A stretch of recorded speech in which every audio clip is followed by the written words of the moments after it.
following programs contain scenes of violence, coarse language, Get the hell out of here! and nudity intended for adult audiences. Viewer discretion is advised. The y'all looking at?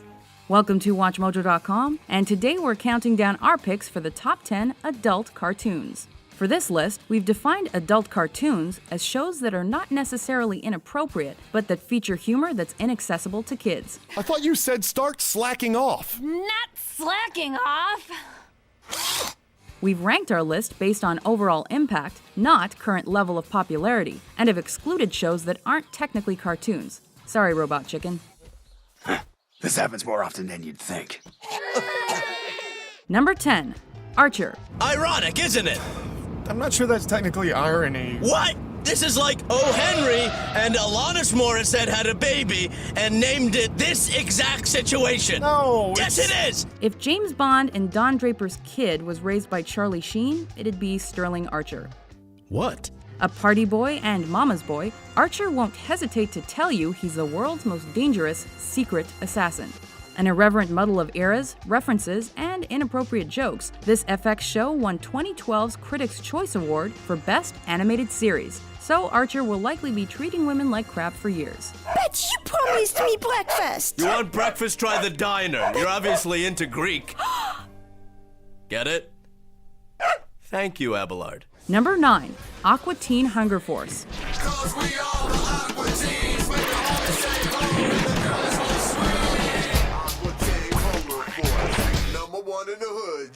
Who needs continuity and structured plots when you've got anthropomorphic fast food items?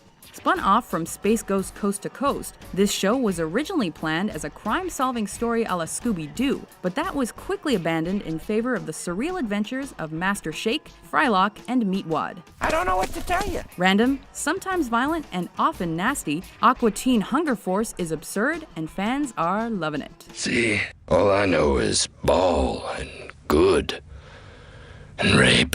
Number 8, The Boondocks. See, that's what I'm talking about right there. We don't use the N-word in this house. Granddad, you said the word 46 times yesterday. I counted. Hush. Filled with biting statements on African American culture, race relations, and we can't believe they said that moments, this anime-inspired show follows a pair of African American brothers as they move to a mainly white suburb. With the articulate Huey acting as a mouthpiece for the show's creator, Aaron McGruder, this show can anger core fans but keep them coming back. But I was telling the truth. How many times have I told you you better not even dream about telling white folk the truth? You understand me? It also proves that cartoons can just get away with more. Just watch what you quote. Are those real? Real. Put it this way. If I pick one up and put it to your face, pull the trigger, will you be dead? Number 7. Yep. King of the Hill. When he's not mowing his lawn, peddling propane and propane accessories, or knocking back beers with his pals, Arlen, Texas resident Hank Hill is usually trying to teach his son Bobby some kind of lesson. With subtle humor aimed squarely at adults, Mike Judge's Emmy Award-winning take on Southern Middle American family life isn't offensive per se, but it's definitely not for kids. What's wrong, Hank? Oh my God. His handshake. It's limp. Number 6, Futurama. Kill all humans. Must kill all humans. Bender, wake up! I was having the most wonderful dream. I think you were in it. It's Matt Groening's Emmy Award-winning best and worst case scenario for the future.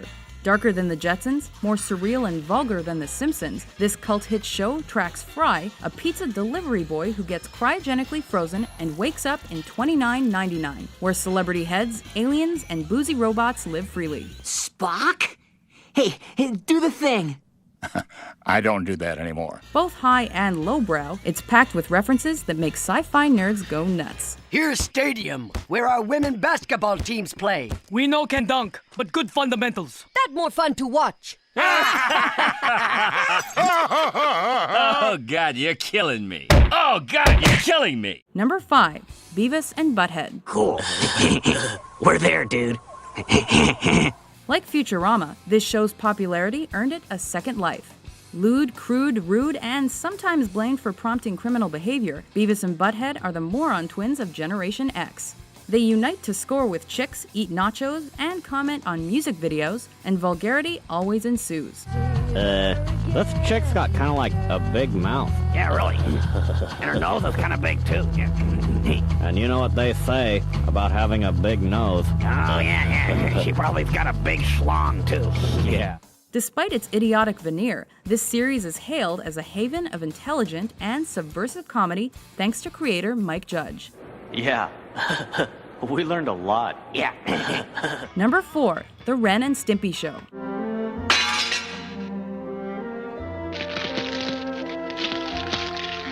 What is it, man? Before Beavis and Butthead, there were Ren and Stimpy. Nickelodeon's counter to educational programming, it was one of the first cartoons to tackle adult-oriented themes and humor. And by that we mean poop and snot jokes. The network's standards department hated their violence, coarse language, and homosexual undertones, but fans loved Ren and Stimpy's irreverent humor. That is, until Ren and Stimpy adult party cartoon came along.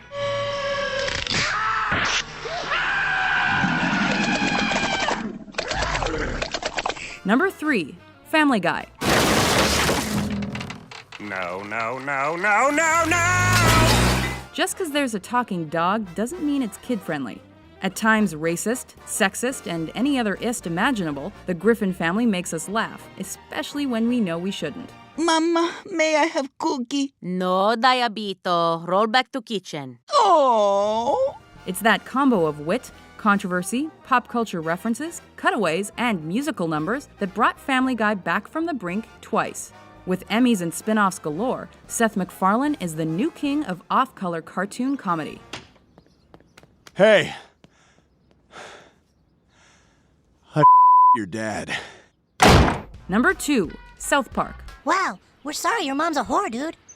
Yeah, it sucks. Crude animation, crude language, crude humor. Matt Stone's and Trey Parker's creation is one of the most universally offensive shows ever, but that's why we love it. Now, here's a little scout telling his parents that Mr. Grazier took naked pictures of him. Look what happens. Oh, no! Oh! Oh! Oh! Nothing's off the table. Celebrities, religion, sexuality, politics, talking feces, all taboos are addressed by these wide-eyed kids. Do mentally challenged people go to hell? What's that you say? Handicap. Mental handicap. Between running gags and shocks for the sake of shocks, this show straddles the line between uber-intelligent and uber-stupid like no other. Cartman, don't say use him, you big silly goose. What did you say? I just called Cartman a name. He's a silly goose. You do not say big silly goose. You call him an asshole like a normal kid. But Dad, I was just trying to... Stanley, you call your friend an asshole this instant. Asshole? That's better. Don't call me an asshole, you son of a bitch. Number 1, The Simpsons. Well, everybody's got a fear of something. Not everybody. Sock puppets. With a never-ending sea of characters, catchphrases, and comedy, The Simpsons is a cultural touchstone for good reason. We know, you think it's been lame for 15 years and that it's never been adult-oriented. But in the early years, everyone had friends who weren't allowed to watch it. Witty, intelligent, entertaining, and always relevant, The Simpsons is the longest-running American sitcom and an inescapable part of pop culture. Oh, look at me. I'm making people happy. I'm the magical man from Happy Land in a gumdrop house on Lollipop Lane.